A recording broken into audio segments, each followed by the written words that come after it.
আমাদের প্রবান বসুমतारी हाबाफारि होनना बुङोब्ला जोंनि सराइबिल ब्लकनि आन्दाराव दावलिगुरि प्राइमारियाव बिपिएफनि हार्डकर बिपिएफफोर सा 120निबो बारा बिपिएफनि कर्मिफ्रा जोंनि इउपिपिएलनि एबा मानगोनां प्रमद बर' सारनि दैदेननायाव दा सोलिबाय थानाय सरकारनि प्रति जे इउपिपिएल गभर्नमेन्टआ जेबायदि प्रमद बर' सारनि दैदेननायाव मोनसे मोजां गभर्नमेन्ट जे गभर्नमेन्टआवनाखि मोनफ्रोमबो जाथि जनगोष्ठीखौ लानानै न्याय होगासिनो दङ अल राउन्डार डेभेलपमेन्ट फारफ्रोमथिंबो जोंना जागासिनो दं थ' बेफोरखौ मोजां मोननानै दिनै नैबे दावलिगुरि सिङाव थानाय जोंनि माइनरिटि सुबुंफोरा सा 120निबो बारा जोंनि इउपिपिएल दोलोआव जगदान जादों। नोंथांमोननि गसाइगाव जिल्लानि सिङाव जों गोबां जायगायाव जयनिं जानायखौ नुनो मोनगासिनो दं मा बुङो बेखौ लानानै?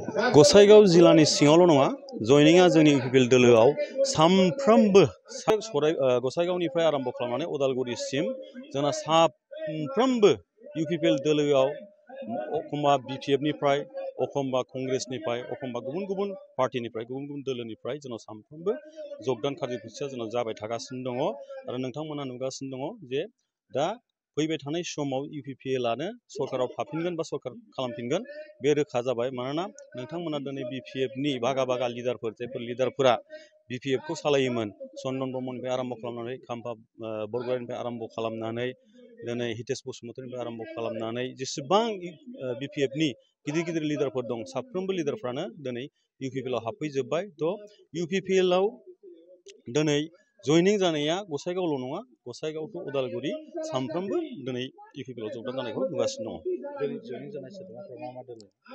दिनै जगदान जानाय सोद्रोमाफ्रा बांसिनै बिपिएफनि साब्रै साबाल' कंग्रेसनि दङ एबा जिएसपिनि साब्रै साबासो दङ बांसिनै बिपिएफनि माइनरिटि गासिबो माइनरिटि सानैसो नेपालिफोर दं। मोर नाम मोहम्मद सामिनुर रहमान बेपारी भुट्टू কোন দলত আছিল मैं বিপিএফত আছিলো আজি কোন দলত যোগদান কৰিলে আজি মই ইউপিপিএলত যোগদান কৰিলো কিয় যোগদান কৰিলে মোৰ নীতি নিয়মবিলাক ভাল লাগিল আৰু মানে শিৱসাৰৰ মানে যিমানখিনি এইবিলাক মোক ভাল লাগিছে ইয়াৰ কাৰণে মই ইউপিপিএলত যোগদান কৰিলো।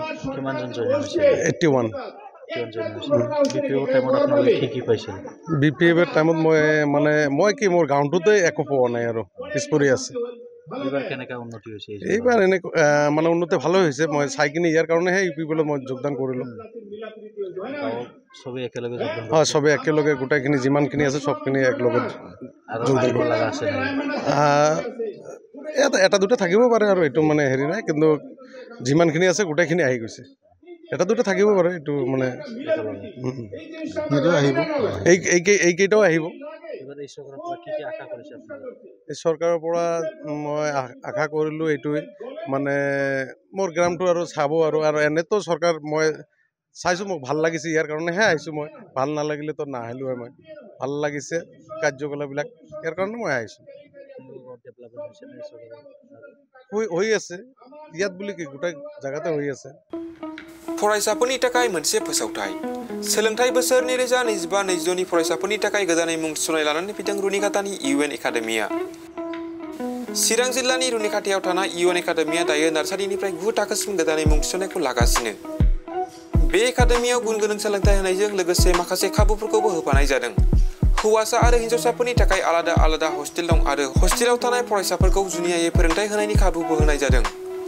लोगोसेनो फरायसाफोरनि थाखाय कम्पिउटार सोलोंनाय गेलेनाय योगानि खाबुखौबो रुनिखातानि इउएन एकाडेमियाव मोनफागोन। गोसो गोनां फरायसाफोरा रुनिखातानि इउएन एकाडेमियाव दानिफ्रायनो मुंखौ थिसननो हागोन आरो मुं थिसननायनि बागै आबुं बाथ्राखौ मिथिनोब्ला नैबे मबाइल नाम्बार 9101444619 नङाब्ला 9706177397 आव थोंजों फोनांजाब खालामनो हागोन।